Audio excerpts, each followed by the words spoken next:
So what we're looking at is a representation of about 30 days of interest rate trend history, or what the bond pricing's been doing.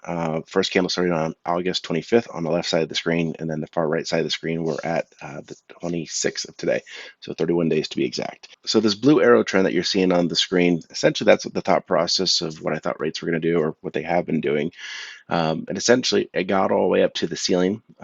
There's multiple ceilings here. Each line represents a ceiling, but nonetheless, these two green lines that you see that are pretty close together, when you see two of them that are bunched together like that, that is a very important part mathematically speaking. And that was where I was expecting it to get to and either stop or have some trouble getting over.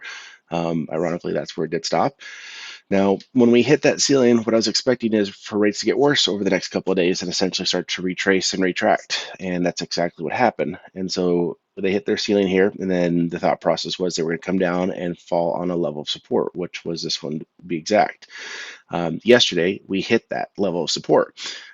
This morning, sure enough, we went right back up and we tested that next level or ceiling of resistance. Look at short term and long term. If your close of escrow is essentially the 10th of October or before, at this point in time, it just makes sense to be in a locking position to get the interest rate locked, because we're stuck in this pressure point right now to where it's going to go back and forth and go sideways here for the next couple of days as it's done, as pictured with this blue arrow of the trend path.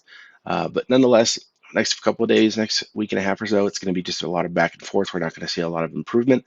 If your close of escrow is on the 10th of October or after, and at the moment it makes sense to go ahead and continue to float the interest rate because we have the time to do so. And that's when I'm expecting probably the rates to get better. I don't really see a major change or influx going to happen really before then. And then let's get to the most important point, why.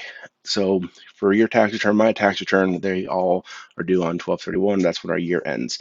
For the Federal Reserve, their tax return is at the end of September, and that's usually when the balance sheet resets for the Fed. I am expecting to see a little bit of a shift after the close of this month, essentially after the fiscal year end for the Federal Reserve. I don't expect to see most of those changes until we get to about October 10th. A couple other pieces play into that, such as some of the data reports that are coming out and an FOMC meeting in the future as well.